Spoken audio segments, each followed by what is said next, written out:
I feel like I have bullet journal fever right now. I've mentioned a lot on my channel recently that my creative energy has been up and down these past few months, but it's the end of the year and time to start a new bujo for 2023, and I couldn't be more excited. My new journal is called Unicorn Blush from Archer and Olive, and it's this special collection with this stunning art inside, and I'm absolutely obsessed. So let's just crack open this journal and get to setting it up because I cannot wait a second longer. Starting off with the cover page, of course, I'm first lettering 2023 all the way in letters and not in numbers for once, and then I'm putting that over a backdrop of a bunch of basically wildflowers, I think. They're very like chaotic and just like random images that I got off of Pinterest. I'll talk more about these flowers a little later, but I will say that creating bullet journal themes for like the beginning of your bullet journal is one of the most stressful things for me to do with my bujo, because for one, you're starting a new journal, so like all the pressure is on to make sure these new spreads look really good.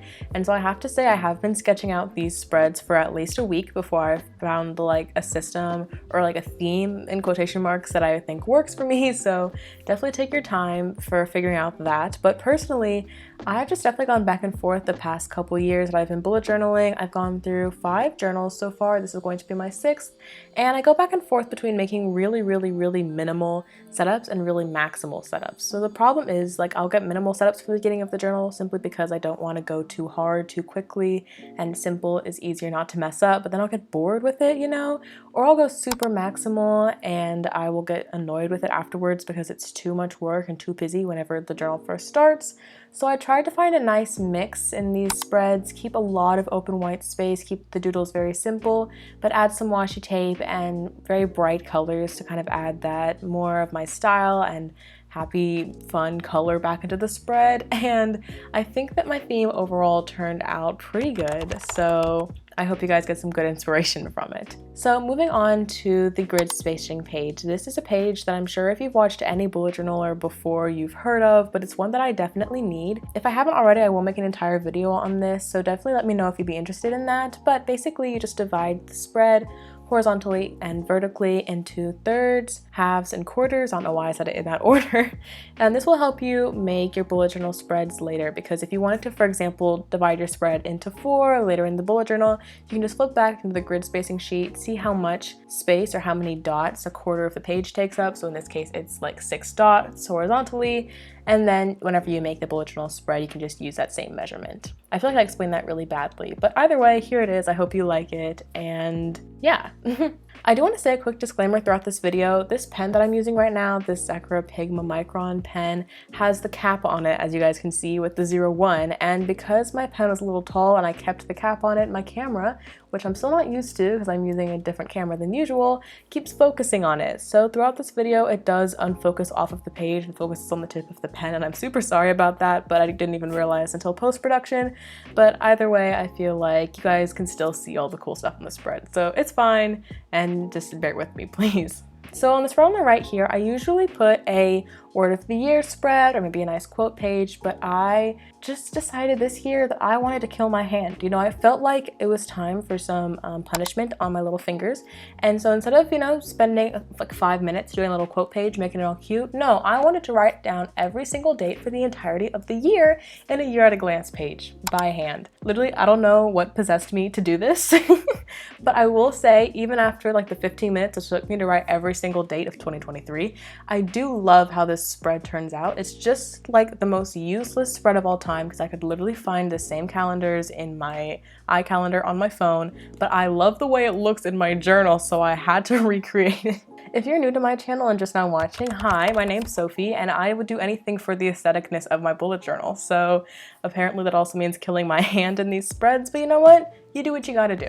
Moving on to the future log. So since I did a year at a glance page in this bullet journal, which I haven't done since like I think my first bullet journal in like 2020. So because of that, I did not need miniature calendars throughout my future log page either. So basically what I did was just create these little boxes right here, and they will be titled January through December. And this is basically where I can put all of my general dates for the year. So for example, any birthdays coming up, any major events for school, any trips that we're going on, any exam dates, etc. those can all just be looked at here at a glance. And if for some reason I need a calendar, just like for example, I don't know what the third Saturday in January is, I'll just flip to the page before and I can see the calendars there. So maybe it's a little inconvenient, but I apparently needed that year at a glance spread in my bullet journal. So I feel like this is a good in between. And then I also wanted to decorate with the flowers on the top here, and I think one motif throughout this entire new bullet journal theme, so to speak, is the flower petals trickling down. And I feel like that is a great way to incorporate the florals into the rest of the spread without having to draw too much, because it's almost like very whimsical. Like you can almost feel the breeze just like brushing the petals across the page. And it also brings some color down the sides of the page, whereas if the petals weren't there, then all the color in the flowers would only be at the very top. Speaking of color, I'm also adding more color into the page by adding very, very light tan grids in the back of every other box. This is a technique that I started doing inspired by HELLOOO journals, and I love how it adds texture and color and just more busyness to the spread without being too overpowering. And then I'm also planning on putting washi tapes at the bottom of the spread just to add some more color and texture, and also because I feel like the spread is still very top heavy with all the dark pinks and greens at the very top, so adding washi tape to the bottom kind of balances out the spread a little more. So speaking of these color palettes, if you are not new to my channel, if you've been subscribed for a while, which by the way, if you are new to my channel and you want to see more bullet journal content from me, maybe subscribe. But you would know that I literally live by this color palette of beiges, greens, and pinks. And by this point, I think this is probably like my 5th bullet journal setup in a row with these essential colors like being the backbone. And I know that because I've literally used the same Tombow green and the same beige Crayola for like the past 6 months. But that's because they are my staple colors and I just enjoy them so much. But I promise I am getting a little bored of them, and I'm sure if I'm getting bored of them and I'm the one using them, then you guys might be a little bored of them. And I was planning on using a different color palette for this bullet journal setup, I promise you I was. But whenever I got this peachy pink colored journal, I knew that I had to just play off that and add that peachy color into the color palette. And what better way to use a peachy color than to mix it with pinks and greens? Like, it all just makes sense in my head. But I am currently planning out my January bullet journal theme, which will be out after this video comes out. And the colors in that are definitely going to be very different from my channel. And it's going to be very different, trust me, but I'm very excited for it. So I hope you guys stick around for that video, just for the fact of seeing me use a different color palette that maybe doesn't involve like pinks and greens, because that's been my entire personality trait apparently for the past like 6 months. So we've skipped through like this entire goals page, but I've actually very much shortened it from the past couple years. I realized that I set a lot of goals for myself, but I feel like a lot of them are just very, very simple goals that can almost be condensed together. So instead of creating a full Dutch door with different sections like personal, content, etc. that I used to do in past years, this year I just took one page on the left. So at the very top there are 2 little bars that's going to say what went well and what didn't, and this is just a review from 2022 just to kind of see what goals I met and what I enjoyed and what I didn't. And then at the very box at the bottom, that's where I'm going to put my main goals for the year. And yes, it's a small box, but like I said, I'm going to try to condense my goals as much as possible, make them short, measurable, and achievable. That way I have much more chance of actually getting them done. And then the bar at the top is just going to be a progress bar as I check off each of my goals. Very quickly here on the right is going to be my letter to 2023, and this is just something I like to write to myself at the beginning of the year and then look back on as the year is finishing. Speaking of, I do have to go back and read my letter to 2022, which I wrote last January, and I think I'm going to do that in my complete reset New Year 2023 video coming out very soon. So if you want to see that whole process, that'll be also in a video coming soon. So finally, the last spread of this video, I feel like we've been flying by and that I've been talking so fast, but for some reason I edited this video really fast, so I guess you might as well just jump into it.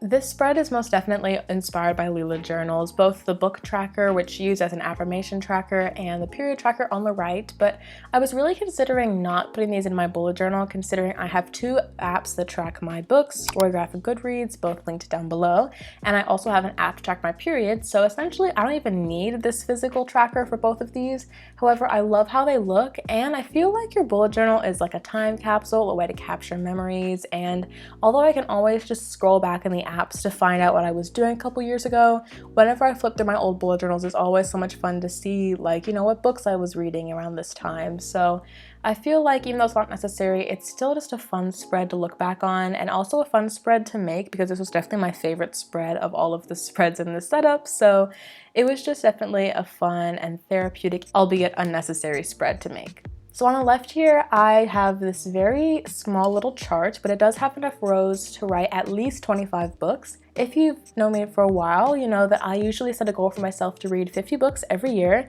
and currently I'm on 48 out of 50, so I'm almost there for 2022, but if I stay on this track for next year, then I will hopefully have 25 books finished by June of 2023, and I usually make my bullet journals only for 6 months, and then I will switch to a new bullet journal for the second half of the year, so this chart on the left will be perfectly enough space to fit all of my books before I transition into a new journal. And then on the right here, of course, is my period tracker. And this is really not anything too special. I just have a big chart where I have little dots that I will eventually write and again kill my hand. Although I did use a Tombow dual brush pen and use the thick end just to write little dots, make it really easy for myself. But anyway, I will just circle the days that I have my period, and this is just a really simple way just to track my cycle.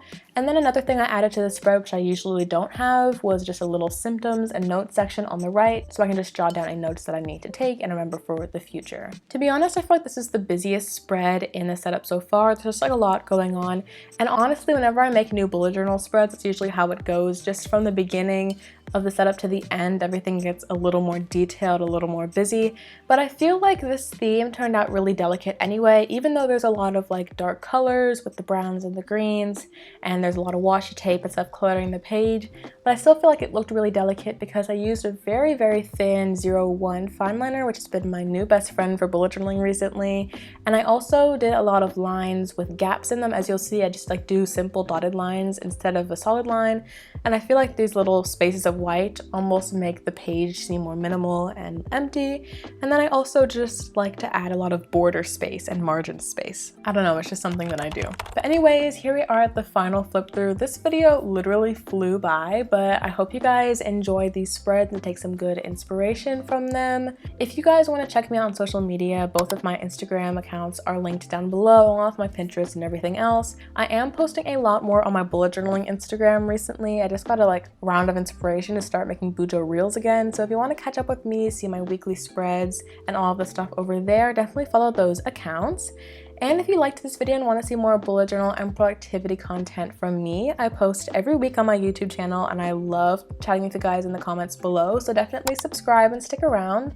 And with that, I hope you guys enjoyed, and if you want to see another video, here is my 2022 bullet journal flip through on the screen, so go check that out, and I will see you guys next week for a new video. Toodles!